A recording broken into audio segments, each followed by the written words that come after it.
Bapa Surga, terima kasih untuk siang ini kembali kami berjumpa bersama-sama dengan rekan-rekan keluarga kerajaan Allah di hadirat-Mu, di dalam berkat-Mu.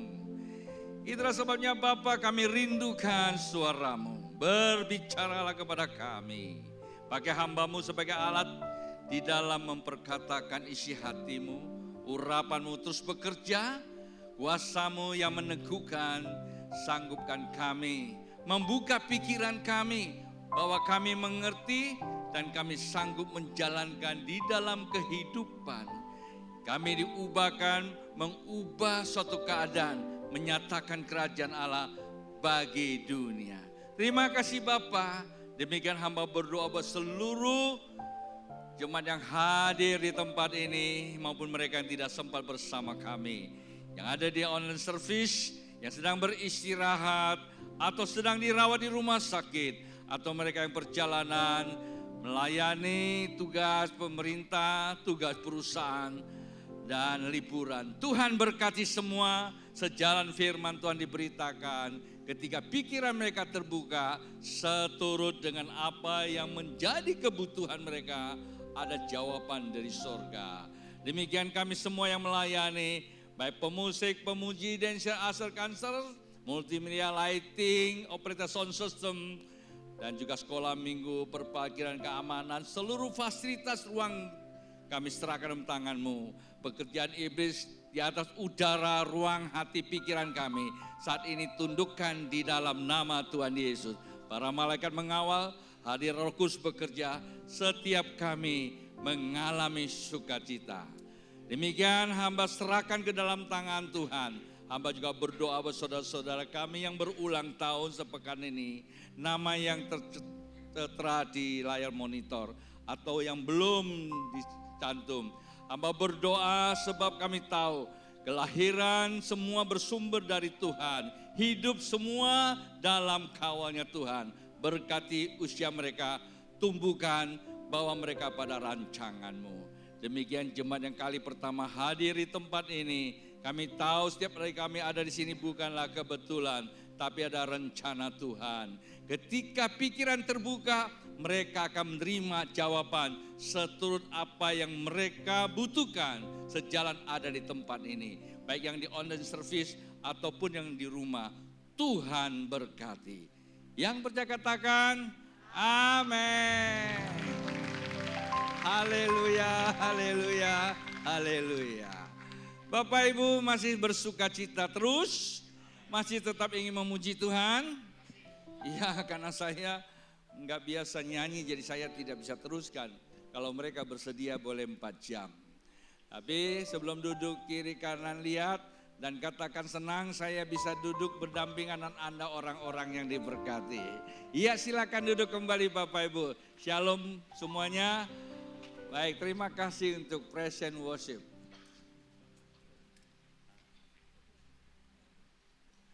Baik Bapak Ibu. Ya tadi ada trouble sedikit dengan mic saya, tidak apa-apa. Masih ada hand mic. Hand mic maksud saya, hand mic. Bapak Ibu, ada yang kali pertama hadir bersama kami di sini, boleh lambaikan tangan. Selamat datang, Anda bukan orang asing bersama kami. Anda adalah kawan sewarga dari kerajaan Allah. Bapak Ibu pastikan tidak langsung balik lepas ibadah ini. Anda siapkan waktu bertemu dan staf saya akan membagikan visi misi gereja di mana kita beribadah saat ini.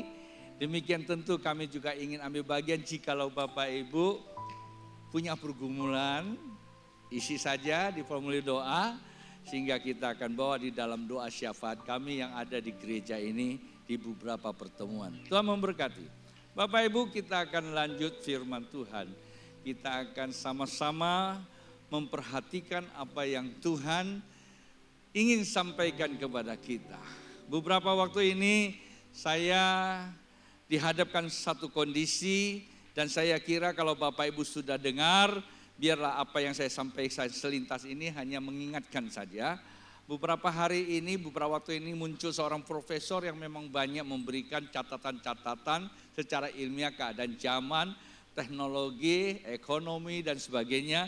Dan setiap apa yang disampaikan, sisi kebenarannya, sisi ilmiahnya memang dapat. Tapi yang jadi masalah beberapa waktu ini muncul satu statement bahwa dikatakan kekristen yang selama ini diajarkan dan diikuti atau dijalan oleh para pengikut, dan itu adalah kekristen yang keliru, kekristen yang palsu. Karena kekristen yang datang dari Paulus dan dia bukan seorang murid, tetapi dia tidak tahu menahu tentang Kristus, maka dia menciptakan agama Kristen. Kaget saya. Profesor ini cukup dikenal. Orang kalau di atas bukit terkadang mudah diterima. Apalagi buat kita ini, anak-anak muda yang otaknya encer, yang memang sangat memahami gitu, mudah. Saya pernah ditegur sama Bapak rohani saya ketika saya dikasih segepok buku dari seorang hamba Tuhan. Saya jawab begini, Pak, ini buku saya pernah baca tapi sulit, Pak. Terus dia tanya saya, Ton, kamu jadi pendeta, buku kesukaan kamu apa? Saya kasih dia buku yang saya baca dari beberapa hamba Tuhan. Oh iyalah, otak kamu sama seperti dia bilang. Ya, jadi memang kadang-kadang ada latar belakang, disiplin ilmu dan kemudahan kita mengakses, dia bisa dipengaruhi. Dan saya menyadari. Nah, oleh sebab itu Bapak Ibu, setelah saya melihat tayangan itu membuat saya mengamati. Saya tidak mau counter, tapi saya mau periksa kembali apa yang dikatakan. Setelah saya periksa seluruh apa yang diajarkan sekian jam, memang kalau kita tidak memahami firman Tuhan, tidak punya akar kebenaran yang kuat, Anda bisa goyah kekristenan. Sehingga kita anggap kekristenan semua sama saja dengan agama lain, hanya memperlengkapi kita punya agama, supaya kita bebas dari jeratan hukum, di mana satu negara tanpa agama bisa saja dikatakan kita bermasalah, kan kira-kira gitu.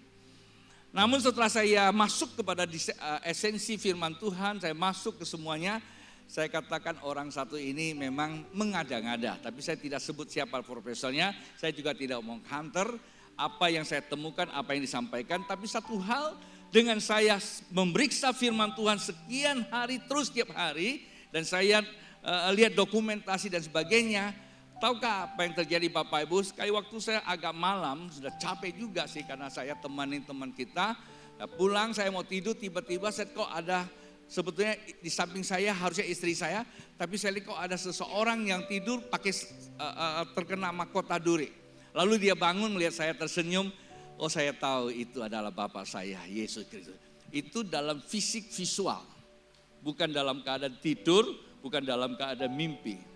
Sebentar berlalu, oh iya, dengan kita menyelidiki kebenaran, roh itu akan memperlihatkan keaslian dia. Supaya kita tidak ditipu sama pengajaran yang kelihatannya baik tapi belum tentu benar. Dan saat waktu saya bangun pagi, saya menyembah Tuhan, seakan-akan, Bapak Ibu, kalau saya menggunakan kata seakan-akan, bahasa Indonesia kita bisa memahami bahwa itu menunjukkan bahwa ada satu kondisi. Ia ada di depan saya tersenyum. Dan saya teringat Pastor Yusuf Roni. Dia adalah seorang yang tidak percaya Yesus, latar belakang agama lain, dan dia banyak membuat hal yang menyulitkan kekristenan. Sekali waktu dia membakar rumah ibadah orang Kristen, lalu yang ditemukan Alkitab, dan dia menyelidiki Alkitab itu. Dia cari kelemahan-kelemahan Alkitab itu. Apa yang terjadi Bapak Ibu? Injil adalah kekuatan Allah yang menyelamatkan orang percaya dalam nyata kebenaran. Dan Tuhan memanggil dia sehingga dia menjadi seorang hamba Tuhan. Bapak Ibu, ketika kita diberi kesempatan membaca Injil, tidak ada kata sia-sia dan ada berkat. Masih ingatkah Bapak Ibu beberapa minggu lalu atau bulan Juli, tema kita apa? Kita memang harus bertumbuh, kita memang diharuskan untuk naikkan kapasitas dalam segala aspek kehidupan. Baik ilmu pengetahuan, baik kesehatan, baik hubungan keluarga, apalagi di dalam hubungan kepemimpinan atau pendapatan dan keuangan. Memang perlu kita tingkatkan. Namun peningkatannya dengan tolak ukurnya apa? Apakah kita mengalahkan orang lain? Apakah kita melihat kiri kanan kita sudah sukses, kita ingin sukses? Apakah kita melihat saudara kita, dia sudah S3, saya perlu S4, kira-kira begitu. Apa seperti itu Bapak Ibu? Semua Alkitab katakan Tuhan tidak tertarik apa yang kita punya, Tuhan tertarik dengan kepercayaan di hati kita. Dan disitulah Tuhan ingin naikkan kapasitas kita. Lalu kapasitas apa? Status anak Tuhan, Tuhan kan naikkan kapasitasnya. Kapasitasnya setingkat apa? Kita sudah membuka di bulan Juli, kapasitas kerajaan Allah. Boleh kita pikirkan apa saja, jangan keluar dari hukum kerajaan. Seorang wanita yang dekat dengan Tuhan dan dipercaya Tuhan dan berjalan sama Tuhan, sekali waktu ia dijebak oleh setan. Pagi tadi Pastor Johan cukup bagus, dia menyampaikan ada roh PAN. Maaf, PAN bukan partai, juga bukan band ya. PAN ini ada spirit yang dalam bahasa asli dari akar kata panik. Yang pernah menguasai bahkan sampai hari ini, itu bagus sekali. Bapak Ibu, saya mau katakan kepada kita semua, hari-hari ini roh-roh itu terus bekerja di tengah-tengah kita. Itulah sebabnya untuk kita bebas daripada itu, minggu pertama saya menyampaikan apa? Untuk naikkan kapasitas kerajaan Allah, carilah dahulu apa? Kerajaan Allah. Bagaimana kita mencari kerajaan Allah yang Alkitab katakan tidak kelihatan? Bapak Ibu tahu bahwa kerajaan Allah pertama kali diberitakan Tuhan Yesus pada kitab pertama Injil ditulis, yaitu kitab Markus. Bertobatlah sebab kerajaan Allah sudah dekat. Percayalah kepada Injil. Tuhan tidak terlalu tertarik dengan apa yang puja kita. Dia tertarik kalau di dalam diri ada Injil. Nah, Injil itulah yang dikatakan kekuatan Allah, nyata kebenarannya yang membawa Yusuf Roni menjadi anak kerajaan. Rasul Paulus kalau dibilang bahwa dia adalah mengajarkan kekristenan yang palsu, Bapak Ibu sekali waktu saya dikirim satu dokumentasi siapa Rasul Paulus itu, saya miris, saya melihat orang satu ini, saya kira sedikit kita jumpai hamba Tuhan seperti itu. Oleh dia banyak kitab ditulis. Ketika Bapak Ibu rajin membaca kitab, tidak ada satupun kitab yang ditulis bertolak dengan namanya Injil. Paham Bapak Ibu ya? Jadi kalau cari kerajaan Allah, cari kebenarannya. Kebenaran itu bersuara. Kebenaran itu memanggil Anda dan saya Bapak Ibu. Jikalau Yusuf Roni dipanggil ketika dia cari kebenaran. Maka sekali waktu ada seorang sahabat saya dari gereja di Abalov. Sekarang dia melayani dan dia lulusan dari Timur Tengah. Dia adalah anak dari seorang pemuka agama. Siapa yang menobatkan dia Bapak Ibu? Andrew adalah seorang hamba Tuhan dan dia anak Tuhan. Sebetulnya latar belakangnya dipakai Tuhan luar biasa. Ketika di dalam dunia sekulernya dia terjebak kepada perdagangan obat-obat terlarang, narkoba. Uangnya banyak Bapak Ibu. Dan dia menguasai internasional perdagangan, semua orang tahu. Bahkan dia saat-saat waktu mau dieksekusi, dia katakan, apa satu lagu saya lupa. Lagunya apa ya? Oh, lagu yang terkenal yang dinyanyikan oleh Andrew, masih ingat? Ingat gak? Ini lagu sangat populer waktu itu. Mungkin Anda belum tahu siapa Andrew karena Anda tidak Andrew Chen ya. Nah, Bapak Ibu orang seperti itu yang layani Tuhan yang begitu sukses, begitu banyak uang. Dan satu hari dia ditangkap. Pada saat waktu ditangkap Bapak Ibu, apa yang ada di dalam benak pikirannya? Bencana atau Tuhan panggil? Hanya keputusanmu. Banyak orang mengatakan ketika ia ditangkap atau ketika kena bencana atau kena sesuatu dan dia katakan ini bencana. Kalau dia bencana dia akan kumpulkan semua untuk berdoa. Oh dia ini bencana, doakan, lepaskan saya. Dan akhirnya dia juga tidak tertolong, bahkan sampai ludes itu. Kalau kita temukan, kalau kita mengalami suatu kita tidak mengerti firman Tuhan, kita tidak memaknai berjalan sama Tuhan yang dikatakan Immanuel. Kadang-kadang masalah itu kita bisa katakan bencana. Manakala kita meletakkan itu bencana, dan bencana itu akan membawa kita lebih dalam lagi. Berbeda dengan Andrew. Saat waktu ditangkap dia bilang, Tuhan sedang berbicara sama saya. Tuhan sedang memanggil saya. Dan dia berserah kepada Tuhan, kendati pun menggunakan penjara. Kemudian disitulah dia dikuduskan. Penderitaan di penjara. Kemudian di situ dia menerima mandat ilahi. Tahukah Anda? Di penjara itu ratusan orang non-Kristen dibaptis. Salah satu ini yang ada di Abalab, saya tidak sebut namanya, tapi sering ada di TV. Dia percaya Yesus. Ketika mau dieksekusi, dia datang kepada orang yang mau balik kepada Tuhan. Dia bilang apa? Jangan tangisi saya, tangisilah Anda semua. Dia katakan begini, ya kan? Tuhan memang tidak tertarik dengan apa yang saya dapat. Tuhan sekarang tertarik dengan hatiku. Maka dia bilang, oh my love, my soul itu lagu itu, mau nggak ada kenal ya?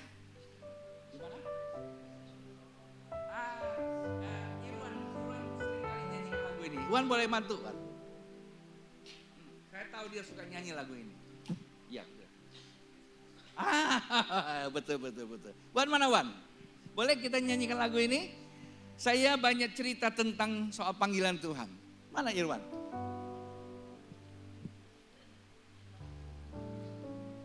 Kalau nggak ada Irwan, Lady bantu saya. Anda bisa nyanyi lagu ini? Oh ya, silakan. Tahu lagunya? Anda bisa nyanyi lagu ini. Boleh sama-sama bangkit berdiri nyanyikan lagu ini?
Ketika sahabat saya mengisahkan tentang Andrew, saya nggak pernah ketemu Andrew, tapi sahabat saya cerita, waktu dia memeluk, dia nggak melihat kesan seseorang yang mau dieksekusi, dan dia berkata, hari ini Tuhan memanggil saya bersama dengan Dia, daripada saya ada di dunia berkelimpangan harta.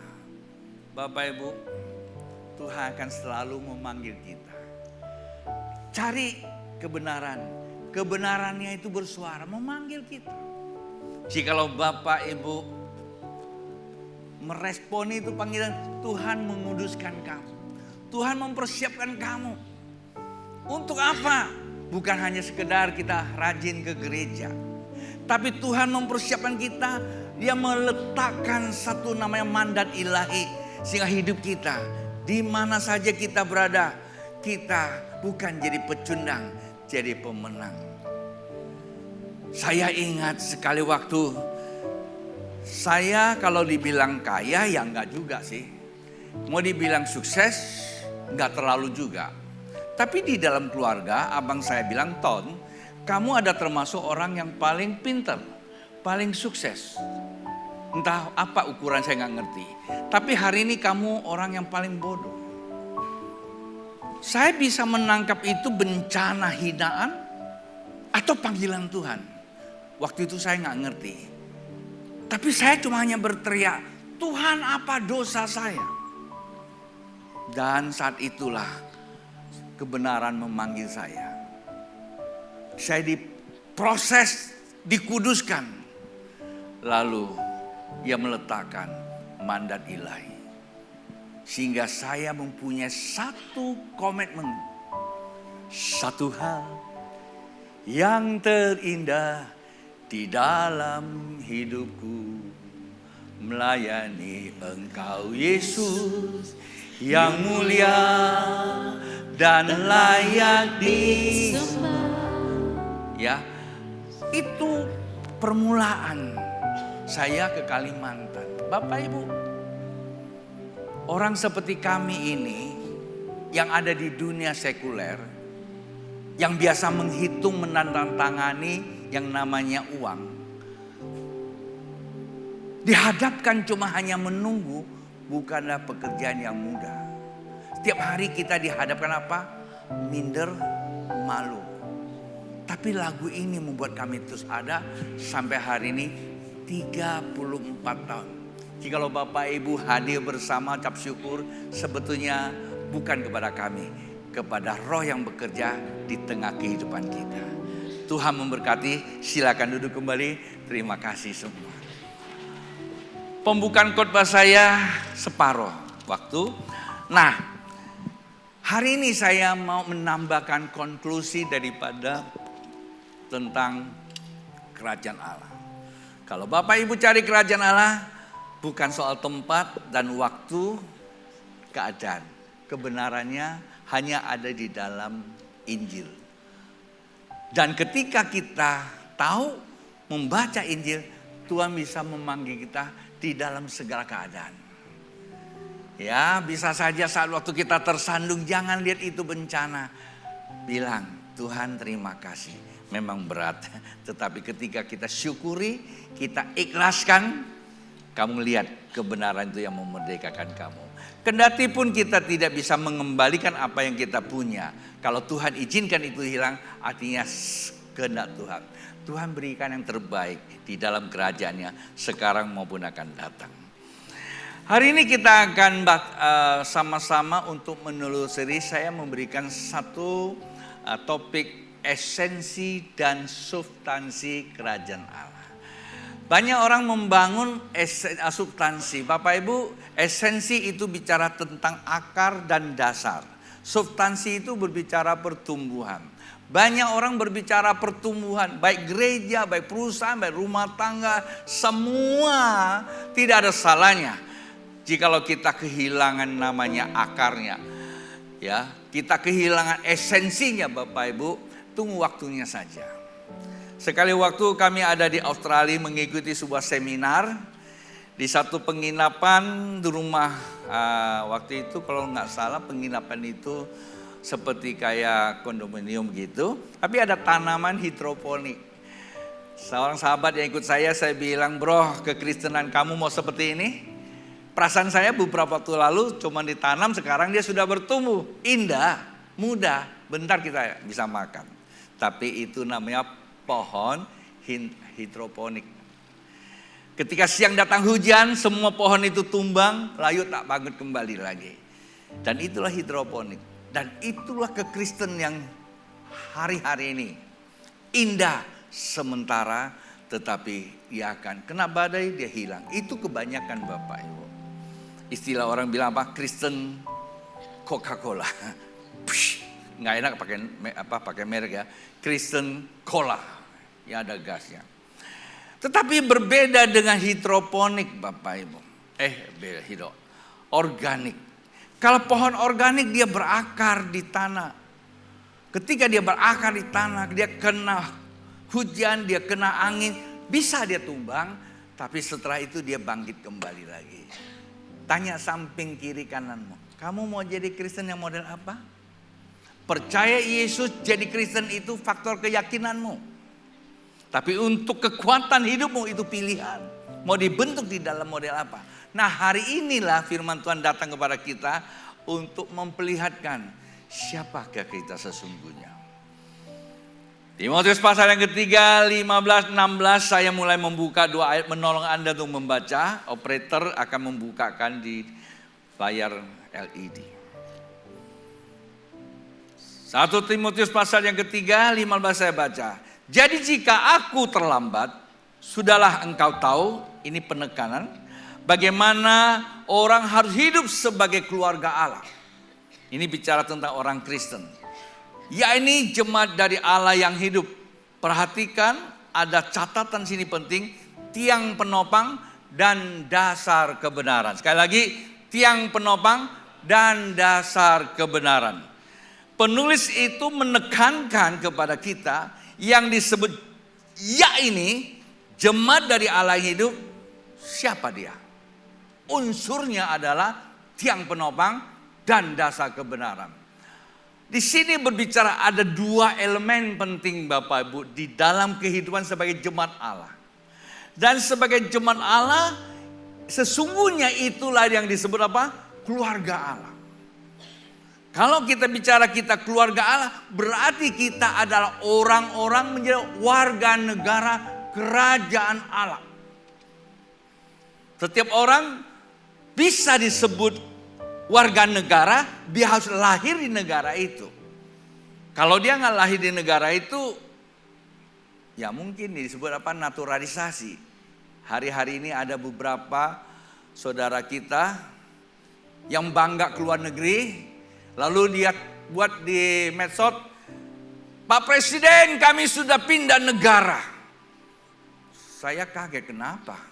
Saya telusuri. Mungkin ada yang dengan komentarnya terlalu keras. Kalau tidak cocok dengan hukum Indonesia, kurang aja. Saya nggak tahu adakah tidak. Tapi itu yang terjadi. Lalu mereka berbondong-bondong keluar. Ini persoalan titik yang paling terendah di tengah kehidupan kita diperlihatkan ada di tengah bangsa-bangsa. Bapak Ibu, kalau ini kita tidak sikapi dengan baik, kita tidak mengerti ini panggilan Tuhan, siapakah kita? Sedang buat apa kita? Ini bermasalah. Jadi saya kembalikan lagi Bapak Ibu dengan bahasa saya, pembahasan hari. Seseorang bisa disebut warga negara karena dia lahir di negara itu. Karena dia lahir di negara itu, maka ia disebut apa? Anak bangsa. Ibu bangsanya siapa ya? Oh, ibu kota kali ya. Nanti mau cari kalau anak bapak, apa ada anak Allah, mana ibu Allah lagi kan repot juga ya. Anak bangsa kita cari mana nih ibu bangsanya. Dia lahir di tanah air ini, maka dia menjadi apa? Anak bangsa Indonesia. Saya lahir di Indonesia. Keturunannya tentu bukan, ya, sukunya macam-macam. Tetapi saya adalah anak Indonesia, bangsa Indonesia. Ketika Indonesia sepakat menyerahkan mandat kepada presiden pertama, diproklamasikan, dimerdekakan, maka saya mewarisi nilai-nilai pikiran founder kita yang disebut Pancasila. Jikalau saya keluar dari Pancasila, maka saya dikatakan apa? Bukanlah orang Indonesia. Paham Bapak Ibu? Dengan demikian saya menggunakan bahasa itu untuk menerjemahkan ketika kita dilahirkan dari Allah, maka kita menjadi anak Allah. Selanjutnya kita menjadi apa? Keluarga. Kalau saya keluarga Yap, kalau Soekardi mungkin keluarga Kardi lah ya, masa Sukar sih, keluarga Kardi ya kan, ini contoh aja. Kalau Happy ya keluarga Happy lah, ya keluarga Happy. Kita memang berbeda-beda keluarga, tapi kita dalam keluarga manusia kok. Ya keluarga manusia, kita sama-sama manusia. Tapi kita ini juga dilahirkan menjadi keluarga Allah, jadi keluarga kerajaan Allah. Itu yang perlu dipahami Bapak Ibu. Dan apakah yang membuat kita perlu perhatikan dua kata dasar tadi, tiang penopang dan dasar kebenaran, kita kasih garis bawahi. Lanjut lagi ke ayat 16. Dan perhatikan, dan sesungguhnya kata Rasul, agunglah rahasia ibadah kita. Kalau kerajaan Allah itu rahasia, keluarga itu rahasia, untuk bertemu menjadikan sebuah pertemuan yang terhubung, itu disebut ibadah, juga rahasia. Sebetulnya buat orang luar itu rahasia, buat orang tidak mengenal Allah itu rahasia. Tapi pertanyaannya, kita ini kenal Allah gak sih? Kalau kita kenal Allah, ini bukan rahasia. Buat anak Allah bukan rahasia, itu ada perjanjiannya. Bapak Ibu maaf kalau saya menggunakan satu bahasa saya, kadang-kadang penekanannya. Buat mereka yang tidak menghargai ibadah, artinya mereka disembunyikan, tidak mengenal kebenaran. Betapa besar kandungannya. Saya lanjutkan, yang telah menyatakan dirinya dan rupa manusia, dibenarkan dalam roh, yang menampakkan dirinya kepada malaikat-malaikat, diberitakannya di antara bangsa-bangsa yang tidak mengenal Allah, yang dipercayakan di dalam dunia, diangkat dalam kemuliaan. Bapak Ibu, melalui ibadah kita sedang melalui keterhubungan disebut ibadah, baik secara korporasi begini, atau secara personal, atau secara fungsional kehidupan sehari-hari. Kalau kita punya keterhubungan itulah membuat kita hidup kita akan mempengaruhi sebuah kehidupan seperti Andrew Chen. Kendati pun penjara menjarakan dia, di situ dia bisa mengkamirkan nilai-nilai kerajaan Allah, sehingga menyelamatkan banyak. Salah satu yang jadi hamba Tuhan, kalau Bapak Ibu rajin, buka aja di Diaspora TV. Dia ada di situ. Hampir tiap malam dia diskusikan bagaimana dia ada di Timur Tengah. Kalau Anda mau tahu namanya, nanti selesai khotbah saya sampaikan. Luar biasa. Keluarga dari penterjemah kitab suci, dan latar belakangnya dia adalah bukan orang biasa. Melalui Andrew dia dimenangkan. Baik Bapak Ibu, kita akan melihat kembali lagi kepada firman Tuhan. Keluar dari pemikiran tadi yang kita baca tadi Bapak Ibu, ada sebuah dasar, ada dasar-dasar yang perlu kita perhatikan, yaitu ada dua dasar kehidupan, tiang penopang dan dasar kebenaran tersebut. Kita mulai dasar kebenarannya terlebih dahulu, yang harus kita cari. Bapak Ibu, apa itu dasar kebenaran? Tahun 2026 begitu kita memasuki bulan Januari, saya mengajar di tempat ini. 2026 Anda dan saya disebut apa? Kemenangan menyatakan apa? Kerajaan Allah. Kata kemenangan ini banyak hal yang bisa kita lekatkan. Tapi yang kita mau mengangkat itu ada kerajaan Allah. Kita menyatakan kehidupan kita.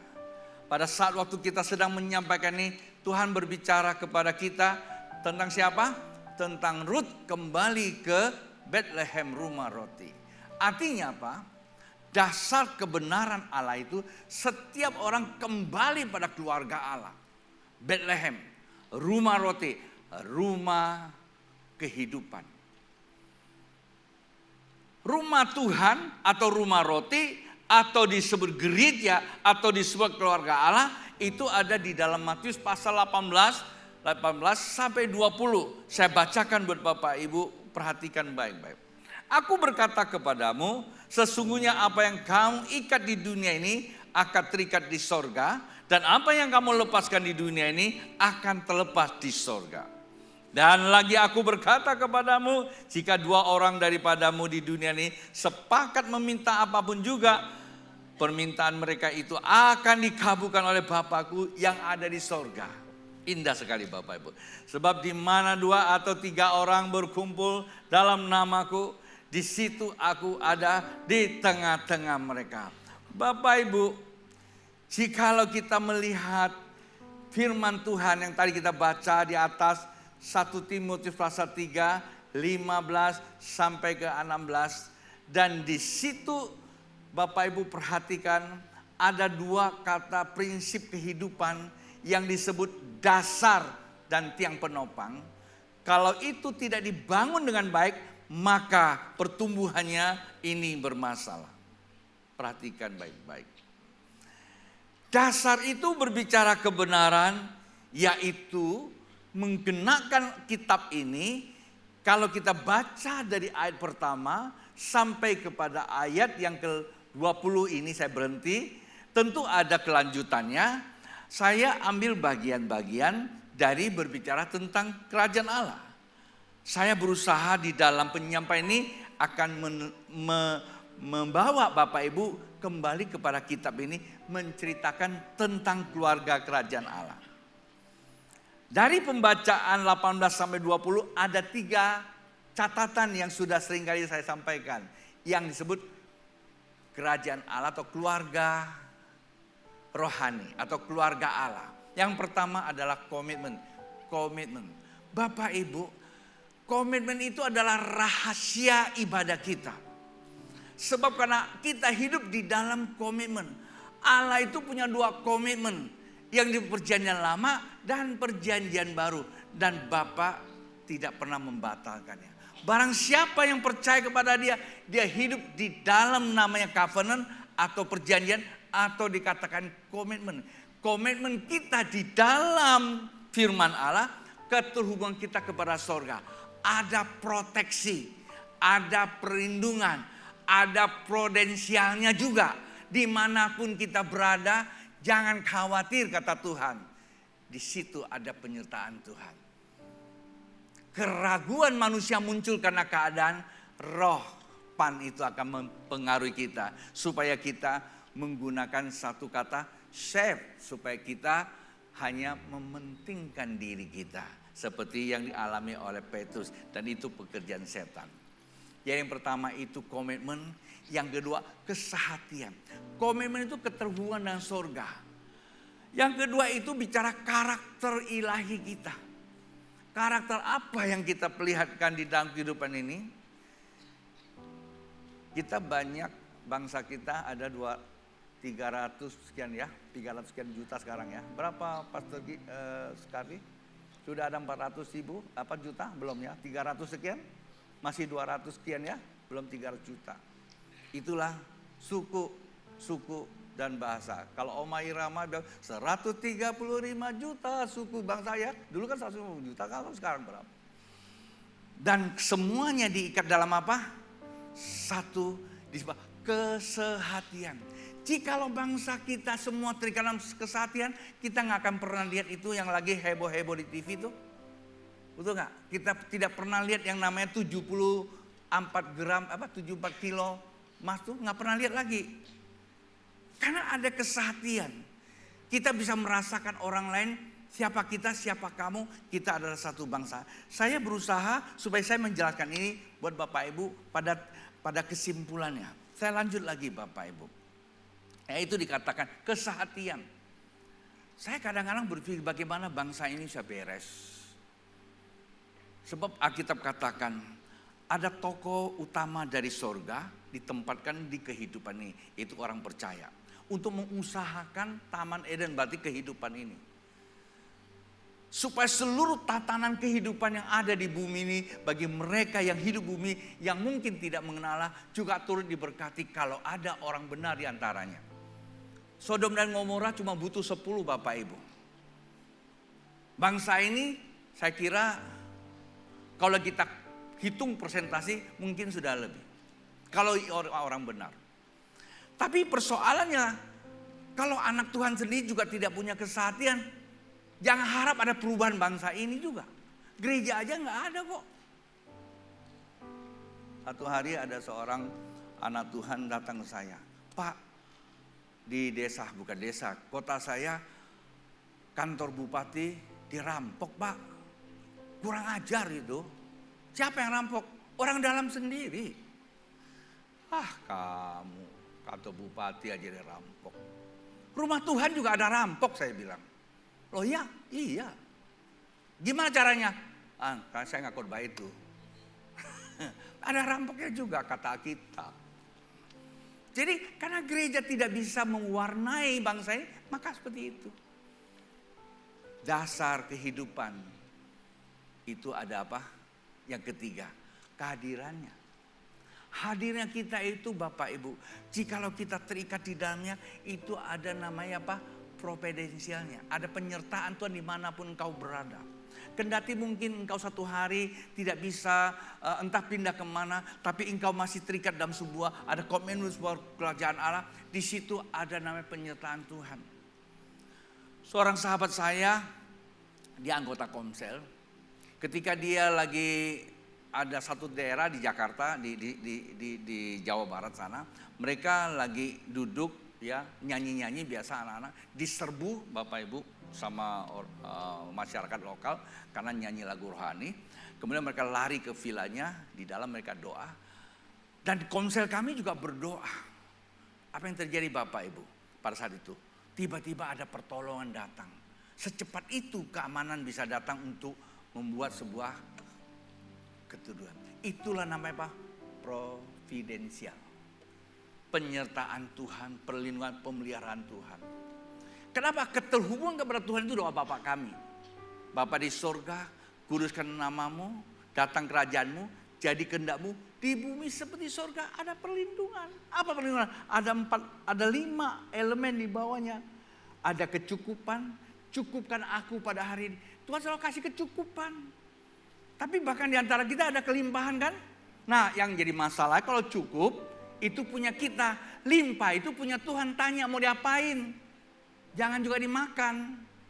Nah itu dia. Lalu turun lagi satu apa? Kasihlah sesamamu seperti, kasihlah aku seperti apa? Kasihlah Allah seperti mengasihi samamu. Itulah karakter ilahi.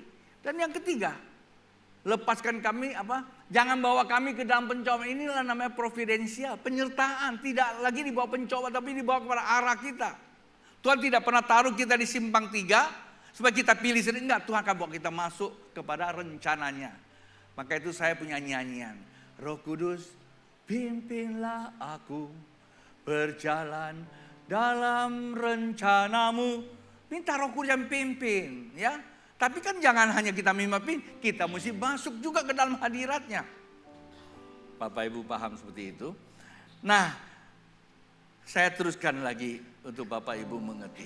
Itulah sebabnya dikatakan bahwa di dalam kerajaan Allah, Allah tidak menjadi, datanglah kerajaanmu, ya, jadi kehendakmu di bumi seperti sorga, berikanlah kami makan pada kami hari ini cukupnya. Kemudian apa? Ya, ampunilah kami sebagaimana kami mengampuni sesama kami. Ya, jangan bawa kami ke dalam pencobaan, itu namanya perlindungan. Yang keempatnya apa? Lepaskan kami dari yang jahat. Bapak Ibu, setiap waktu, setiap jam kita akan diperhadapkan namanya apa? Diperhadapkan namanya serangan si jahat. Pernah nggak Bapak Ibu berpikir bagaimana Petrus yang tadinya dipuji, engkaulah Petrus di atas batu karang ini akan kudirikan jemaatku, sebab apa yang kau tahu tentang aku bukan dari kamu tapi dari Bapa. Tapi beberapa langkah kemudian dia kata, enyalah engkau iblis. Di mana letak? Karena pikirannya terserongkan. Penyerongan si jahat melalui segala media kehidupan. Segala media kehidupan Bapak Ibu dipakai iblis untuk menyerongkan kita. Keluar dari rencana Allah, dikatakan itu diserongkan. Dalam bahasa asli namanya apa? Hamertia, dosa. Kenapa kita tidak bisa bertumbuh? Kenapa kita gagal terus? Saya kemarin bahasa saya dikutip di DPR RI, ada seorang anggota DPR. Kalau hari ini saya masih lihat ada orang miskin, ada orang bodoh, saya geram katanya. Cuma satu, karena dia males. Sama kayak saya juga. Jadi kalau masih ada orang miskin, masih ada orang bodoh, karena dia malas belajar, malas bekerja, itu aja kan, betul nggak? Pak Gilbert bilang, Pak Gilbert saya pinjam karena sering dia ngomong, terus, saceng kalau Jakarta bisa goceng Pak. Kalau 10 terus udah goban, cukup makan nasi padang. Betul nggak? Tapi kalau cuma duduk haleluya di kantor, ya di kamar terus, bagus sih, ya, baik sih doa terus. Tapi apakah itu benar? Keterhubungan kepada Tuhan membuat kita akan bereaksi keluar untuk jadi berkat, itu intinya. Saya teruskan lagi Bapak Ibu. Hadir itu penting, ya. Kehadiran itu kita menerima impartasi sesama. Itu namanya apa? Dasar kehidupan. Tiang penopang itu untuk bertumbuh keluar. Kebenaran selalu membawa pertumbuhan yang baik. Tiang penopang itu adalah warisan kepada orang yang akan membawa ke depan. Kita hidup di dalam 3 era. Hari ini saya hidup di dalam hari ini, yang disebut dalam bahasa filsafatnya itu adalah aksiologi. Ya, harus saya pelajari apa yang ada hari ini. Tapi saya nggak boleh lupa daripada juga ontologinya, masa lalu saya. Tapi masa lalu itu hanya sebuah apa? Sebuah dasar memberikan saya guidance. Saya tidak boleh hidup pada masa lalu. Tanggung jawab saya bukan pada masa lalu. Saya tidak bisa kepada masa lalu. Saya membangun ke masa depan. Bapak Ibu, setiap daripada kita ada keluarga, orang tua kita, dan mereka semua adalah memberikan nilai-nilai masa lalu supaya kita mempunyai hari ini membangun sebuah dasar ke depan. Ke depan adalah anak cucu kita. Lalu istri apa? Bapak Ibu, istri dan suami dalam bahasa Alkitab tidak bisa dipisahkan. Kendati pun tanda petik ada suku-suku tertentu suka menggunakan. Jikalau ada satu kapal, ada istri kamu di sana, ada mama kamu di sana, ada anak kamu di sana, terus kapalnya tenggelam, yang mana yang diselamatkan?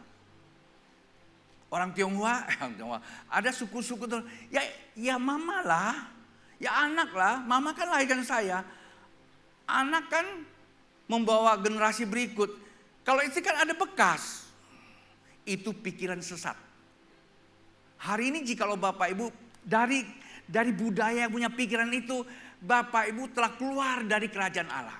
Suami istri tidak bisa diukur dengan keadaan, suami istri sudah disatukan. Paham Bapak Ibu? Yang perlu diselamatkan siapa? Kalau Bapak Ibu lagi naik pesawat, tiba-tiba ada goncangan, terus turun tuh dia punya oksigen, siapa dipakai duluan? Anaknya, tetangganya dipakai duluan? Tentu dikata pakailah dulu supaya kamu bisa menolong yang lain. Bapak Ibu, kita tidak akan mungkin bisa mengasihi sesama kita kalau kita tidak bisa mengasihi diri kita seturut kasih Allah kepada kita. Bukan ego. Allah mengasihi kita, menebus kita. Paham Bapak Ibu ya? Waktu saya sudah keluar 3 menit, tapi ada beberapa poin saya mesti habiskan. Penting sekali Bapak Ibu. Nah, tiang penopang inilah seringkali di Alkitab diperlihatkan kepada kita sangat penting dan sangat esensial Bapak Ibu. Mari kita periksa sama-sama di Keluaran pasal yang ketiga ayat ke-6. Lagi ia berfirman, saya bacakan aja satu ayat ini. Akulah Allah ayahmu, Allah Abraham, Allah Ishak, dan Allah Yakub. Musa begitu melihat panggilan Allah. Kebenaran itu bersuara. Suaranya pertama, ia tentu akan memberikan identitasnya siapa. Identitas Allah pertama, Allah ayahmu. Berarti ada orang tuanya Musa kan? Di atas orang tua siapa? Nenek moyangnya, Yakub, Ishak, dan Abraham. Kasih tahu samping kiri kananmu, Tuhan saja menghargai keluarga. Untuk mewariskan sebuah nilai yang disebut tiang penopang, itu namanya apa? Pewarisan. Itu keluarga. Kita harus mempunyai hati anak, hati seorang murid, dan hati seorang bapak. Baru mencapai taraf keimamatan, kepemimpinan, dan kepengurusan, dan kehambaan Bapak Ibu. Di KPG saya sudah ajarkan. Saya teruskan lagi Bapak Ibu. Karena itu saya mau konkretkan tentang nilai-nilai esensi dan substansi.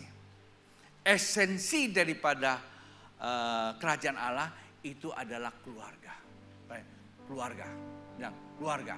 Sekarang kita masuk ke substansinya, pertumbuhannya. Yang membuat kita bertumbuh ada namanya providensial kebenaran. Gak tahu salah gak tuh? Benar providensial ya bro? Guru? Salah gak kata providensial? Penyertaan ya. Providensial kebenaran. Ya karena saya dulu belajar kayaknya ada ini, saya bisa kenakan ya. Pertumbuhan itu ada namanya pendampingan. Karena apa? Diusahakan dan dipelihara. Kata pelihara itu apa? Providensial. Ada penyertaan supaya pertumbuhan kamu tidak mengsong kemana-mana. Nah di sini letaknya Bapak Ibu. Saya bacakan doa ini untuk menutup khotbah saya. 1 Tesalonika pasal 2 ayat 11 dan 12. Perhatikan Bapak Ibu. Kamu tahu betapa kami seperti bapak terhadap anak-anaknya. Dan telah menasihati kamu dan menguatkan hatimu seorang demi seorang. Penyertaan Tuhan itu selalu menguatkan hati kita. Jangan diserongkan. Kadang-kadang pikiran kita bisa diserongkan oleh konsep dunia yang memakai segala media sosial.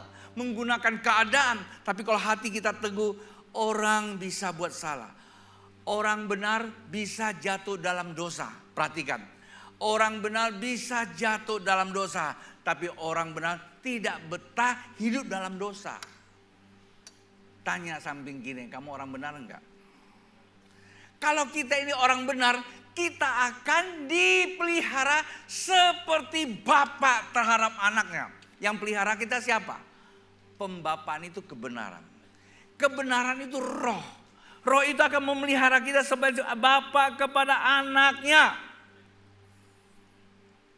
Menguatkan seorang demi seorang. Dulu kita istilahkan one on one. 13. Dan meminta dengan sangat. Nanti saya memberikan ilustrasinya. Meminta dengan sangat. Kata meminta ini Bapak itu bukan lagi perintah. Tetapi dia datang kepada Bapak Ibu. Gaya meminta itu gimana di dalam kehidupan kita, kehidupan sosial? Anda bayangkan. Sampai kebenaran begini. Tanda kutip. Seperti mengemis.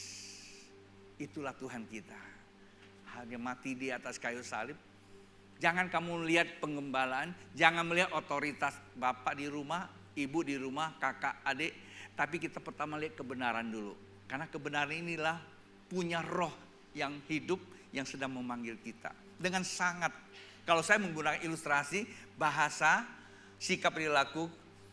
Tetapi kalau kita menggunakan filosofi Alkitab, itu pernah terjadi di Qumran. Kalau mereka ingin menanam apa itu namanya kurma, Qumran itu tanahnya pasir. Tetapi kenapa ya? Kurma di Qumran itu manis, tumbuh subur. Konon katanya, saya nggak pernah lihat sih, mereka tanam. Sampai dia bertumbuh karena waktu lama. Tapi kita ke kebunnya, itu benih kurma itu sudah muncul. Tapi sebelumnya begitu benih itu ditanam bijinya, itu dikasih batu. Kenapa? Pada saat waktu reaksi kimiawi pertumbuhan itu benih, biji, dia bukan ke atas karena ada tindihan dengan sangat kuat. Mereka ke bawah. Kalau konon itu kalau tidak sampai 9 atau 10 meter, mereka belum ketemu dengan batu dan air.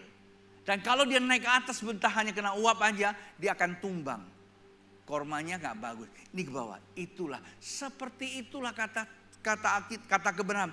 Dia menekan kita supaya apa? Kenapa Tuhan katakan dengan sangat menekan kita? perhatikan lagi ya, meminta dengan sangat supaya kamu hidup sebagai apa? Sesuai dengan kehendak Allah. Kalau kamu mencapai akar kebenaran, kita bisa mengerti kehendak Allah. Itu yang dikata apa? Dekaiosonei. Itu yang dikata apa? Kasih dan keadilan. Kenapa kita tidak memiliki kasih dan keadilan? Karena kita belum mencapai akar kasih dan keadilan itu sendiri. Sesuai dengan kehendak Allah yang memanggil kita, yang memanggil kamu ke dalam kerajaan Allah dan kemuliaannya Bapak Ibu. Kadang-kadang kita pikir kok jadi anak Tuhan susah ya. Mesti ibadah, mesti doa. Keterhubungan kita kepada surga ada pilarnya. Pilar pertama apa? Doa. Saya tidak usahlah tanya siapa yang sudah berdoa. Saya pernah dimarahin. Ini Bapak Pendeta khotbah-khotbah aja kenapa suruh angkat tangan. Saya nggak angkat tangan dosa juga. Saya karena nggak berdoa. Saya angkat tangan saya dipermalukan. Keluar dari gereja. Saya kaget juga. Gara-gara siapa yang nggak berdoa hari ini angkat tangan. Dia angkat tangan sendirian. Habis itu dia marah. Khotbah saja Pak Pendeta. Suara angkat tangan. Dia angkat tangan sendirian. Dia nggak tahu bahwa sebetulnya itu adalah didikan. Oke, saya teruskan lagi. Yang kedua apa? Baca kitab. Yang ketiga apa? Bersekutu. Ada sifat ini yang namanya apa? Sifat komunal. Ada sifat global. Ya, kita kayak begini nih yang berjemaat. Tapi ada komsel. Maka komsel itu kan penting. Di saat kita punya komitmen, kita sehati, kita hadir. Bapak Ibu, seluruh kehidupan kita ada penyertaan Tuhan di sebelah providensial itu. Mungkin kita lagi lupa, lagi sakit. Itu hadirat Allah itu turun untuk menolong kita. Ya, jadi itu sangat penting sekali Bapak Ibu. Saya teruskan lagi. Nah, saya akan memberikan kesimpulan. Kebenaran Allah yaitu firman. Firman itu bersifat suara memanggil kita. Saya menggunakan penekanannya pembapaan. Artinya dia akan selalu memanggil kita saat kita mau jatuh dipanggil, saat kita belum makan dia panggil. Dia akan selalu membenarkan kita supaya kita diletakkan sesuai dengan kehendak dia. Supaya kita bisa menyatakan kerajaan Allah dan kemuliaannya. Itulah kebenaran. Maka penting sekali Bapak Ibu. Baca kebenaran. Dan kebenaran itu akan dinyatakan melalui apa? Injil itu Alkitab. Yang kedua keluarga. Kita ada papa, ada mama. Ada kakak, ada adik. Dan ada orang-orang yang berotoritas. Guru dan para pejabat-pejabat lingkungan. Kalau kita sebagai ayah atau suami tidak bisa berpikir bahwa kita ini adalah tiang penopang, ada masalah dengan otak kita. Sekali lagi, kalau pria-pria sebagai suami tidak bisa berpikir dengan demikian, ada masalah dengan otaknya. Maaf, saya menggunakan istilah hari-hari ini ODGJ. Orang dengan gangguan jiwa. Kok suami, Bapak Ibu boleh kerja luar negeri, itu tidak salah cari duit. Tapi kalau engkau tinggalkan istri dan anakmu lebih dari 1 minggu, Alkitab kata penuh dengan tantangan. Apalagi kalau cerai. Di atas mimbar saya berkata, suarakan kebenaran. Anda bisa hidup hari ini, bisa menyenangkan orang kiri kananmu, Anda tidak bisa membuka jalan ke depan. Tio ciu nang ta, co sebo kui mengket nang kia, letok tio low, pun lekati. Kemarin saya dikirimkan satu video. Engkau menanam paku-paku atau duri-duri di jalanku. Satu hari engkau datang sujud di hadapanku. Paham ya? Saya waktu di Singapura, Lauren Kong bilang, "Women sekung cua, sen sekung cua, suan fu women cua ta kui men penang kia, wanang cok kui men penang kia." Ita wah kang kue itu sini kang kue. Kerjaan saya ada kerjaan Tuhan. Setiap kali saya lakukan buat buka jalan buat orang. Jikalau saya buka jalan buat orang, maka aku akan bisa melihat masa depan hidupku, anak cucuku penuh pengharapan. Dia ada maju tak mundur. Hidupnya apa? Pintar, cakep, kaya, punya gaul. Lauren Kong pernah ngomong begitu Bapak Ibu. Jadi kebenaran itu selalu membuka jalan, bukan nutup, bukan ego. Merasa baik. Khotbah saya mungkin agak sedikit mengeritik, tetapi Bapak mengasihi anak, kebenaran mengasihi kita semua. Saya lanjutkan lagi Bapak Ibu. Itulah sebabnya kebenaran itu bisa melalui gereja. Kebenaran itu yang kita tahu. Siapa yang mau berbicara? Saya hari ini sedang berbicara. Jangan lihat saya berbicara. Tapi kebenaran itu yang saya sampaikan. Ayah kita, orang-orang yang berotoritas, suami. Itulah sebabnya istri-istri tunduk kepada suamimu. Kendati pun suamimu botak, picek, gendut. Tapi itu suami. Ketundukan kita kepada dia melahirkan kasih Allah. Mungkin suami kita tidak bisa mengasihi kita, tapi Allah bisa membela kita. Paham Bapak Ibu? Anak-anak, hormati kepada bapak, mama, kakak dan adik. Dan itulah yang akan memperpanjang umur kamu kata Alkitab. Otoritas Bapak Ibu. Nah, tujuan daripada keluarga adalah supaya kita hidup sesuai kehendak Allah, menjalani panggilan mandat ilahi, kehidupan dalam kerajaan Allah bagi kemuliaannya. Kadang-kadang ada konflik keluarga. Konflik keluarga itu sama-sama mengatakan dia itu benar.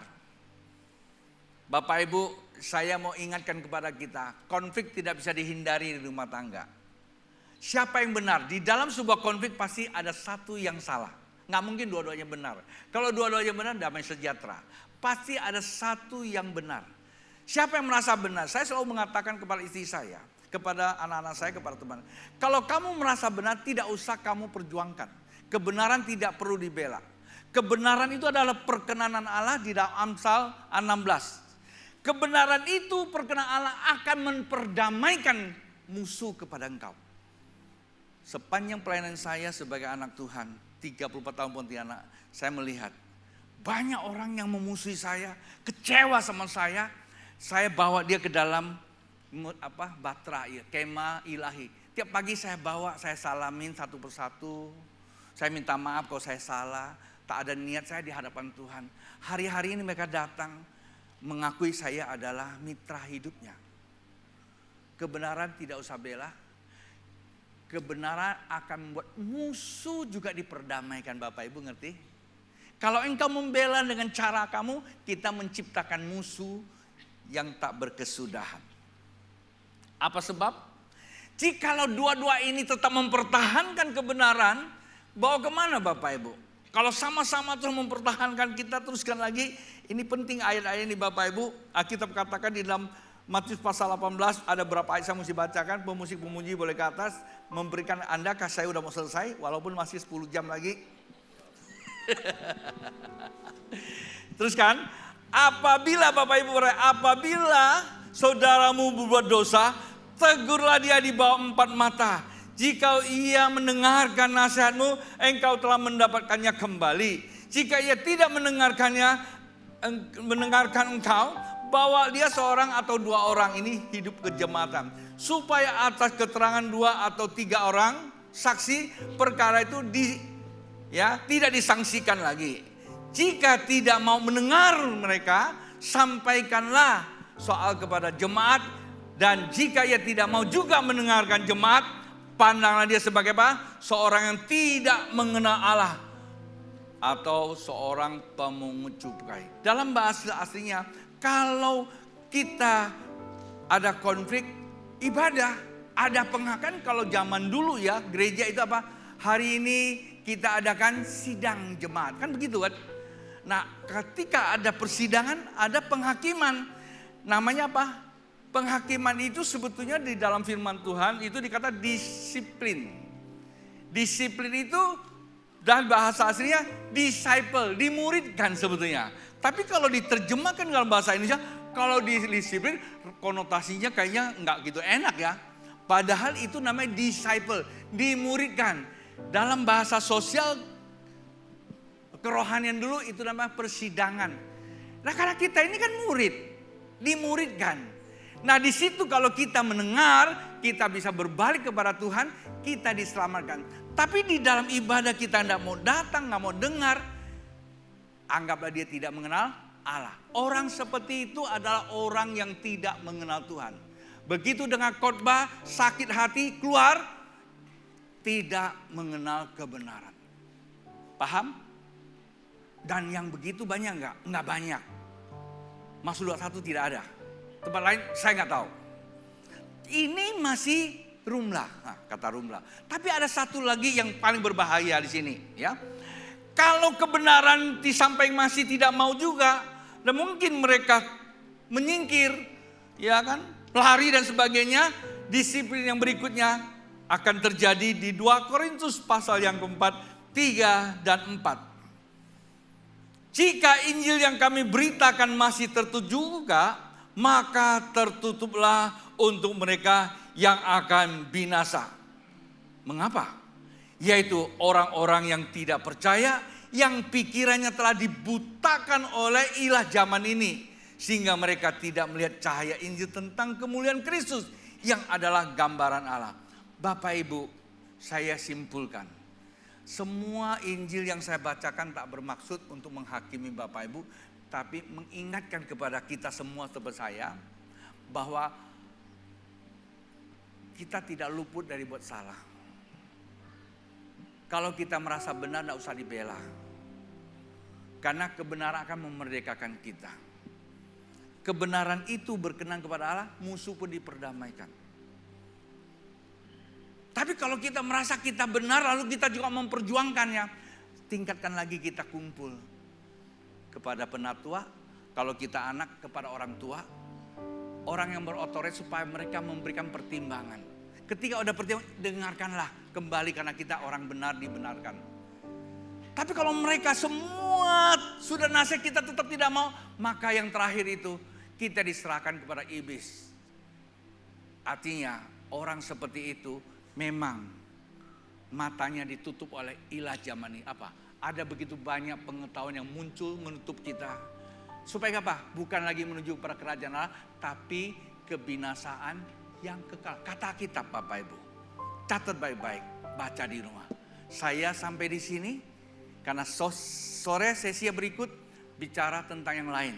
Lebih mengena, lebih melekat, lebih berakar daripada konsep kerajaan Allah dan kebenarannya. Tuhan memberkati. Mari bangkit berdiri Bapak Ibu. Ada satu lagu menutup kita. Ya. Bapak Ibu, mari kita datang kepada Tuhan.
Selalu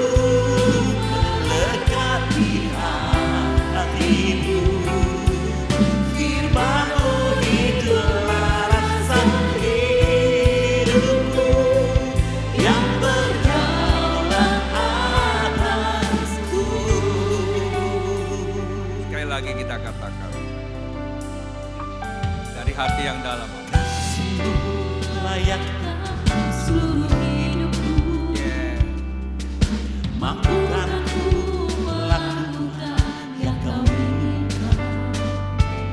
Tak bisa ku terlepas, kau menggenggam tanganku, ingin lebih menggenggam pribadimu.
Kuasa-Mu ada di tengah-tengah kami Tuhan. Kuasa-Mu membersihkan jiwa dan hati kami. Kuasa-Mu memperlengkapi kami. Kuasa-Mu meletakkan kami ke dalam rancangan. Kuasa-Mu membebaskan kami dari pikiran-pikiran yang disesatkan. Kuasa-Mu membebaskan kami dari segala kelemahan.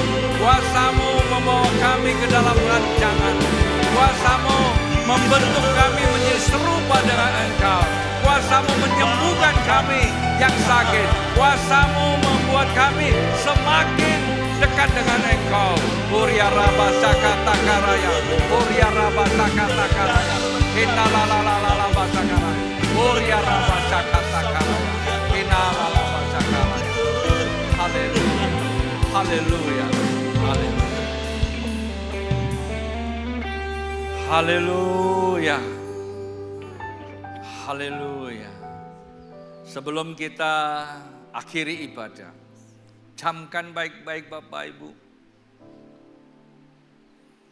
Prinsip dasar kekristenan tidak lepas dari esensi dasar yang kokoh, itu kebenaran. Dari kebenaran kita bisa bertumbuh, meregenerasi dari generasi ke generasi. Hari ini kita menjadi pemegang tanggung jawab mandat kehidupan. Anak, cucu, jemaat, orang yang dipercayakan untuk kita layani, untuk bawa dia ke depan. Sesuai dengan kehendak Allah, hidup di dalam kerajaan kemuliaannya. Yesus Tuhan hadir untuk hal itu. Maka Anda dan saya hidup harus berkesesuaian dengan itu. Namun hal yang tidak boleh dilupakan adalah dasar itu. Dasarnya adalah kebenaran. Kebenaran tidak perlu dibela. Jikalau kita hidup di dalam kebenaran, sesungguhnya kita hidup di dalam kerajaan Allah. Jaminan sorga ada pada kita. Kebutuhan kita dicukupkan. sikap perilaku kita dan karakter ilahi. Mengampuni sesama seperti Tuhan mengampuni kita. Kita dipimpin terus dengan Roh Kudus. Ada providensial, penyertaan Dia. Penyertaan dalam kapasitas keuangan kita untuk usaha. Penyertaan di dalam kemampuan kita berorganisasi. Penyertaan kita di dalam pembapaan sebagai ayah di rumah. Pembapaan sebagai ibu, sebagai seorang keluarga. Kita mempunyai lintasan hikmat ilahi untuk menyelesaikan perkara-perkara dunia dengan konsep sorga. Jikalau ada godaan dan cobaan iblis yang akan coba terus memancing kita untuk terjebak di dalamnya, ada kelepasan dari kebenaran itu sendiri. Dan kehidupan kita menyatakan kerajaan Allah. Jikalau kita tidak sanggup untuk menyelesaikan, kita keliru dan kita tidak cakap di dalam mengambil keputusan, mari kita datang di dalam keluarga besar. Ada PKS kita. Ada tim kepenatuaan, ada gembala, ada pengkhotbah. Di saat itulah kita akan dipertimbangkan dengan dasar kebenaran. Tuhan akan berbicara. Jangan menolak itu. Jikalau kita selalu menolak kebenaran dalil-dalil yang datang dari dunia ilah-ilah zaman ini, maka kitab katakan, tertutuplah buat mereka yang akan binasa. Bapa, hamba berdoa buat jemaatmu yang dengar hari ini, yang hadir maupun di rumah. Hambamu mungkin salah di dalam berbicara, tapi firmanmu tidak salah di dalam jawantaranya. Rohmu bekerja, mendamaikan setiap hati kami. Penuhi kami dengan rohmu yang kudus. Kuasai kami supaya kami mempunyai kekuatan dan kemampuan untuk balikan keadaan kehidupan. Yang datang dalam keadaan lemah, Engkau kuatkan. Yang datang dalam keadaan sedih, Kau hiburkan. Yang datang dalam keadaan sakit, ada kesembuhan. Datang dalam segala bermasalah, Tuhan, Engkau memberkati. Di dalam nama Tuhan Yesus yang berkatakan,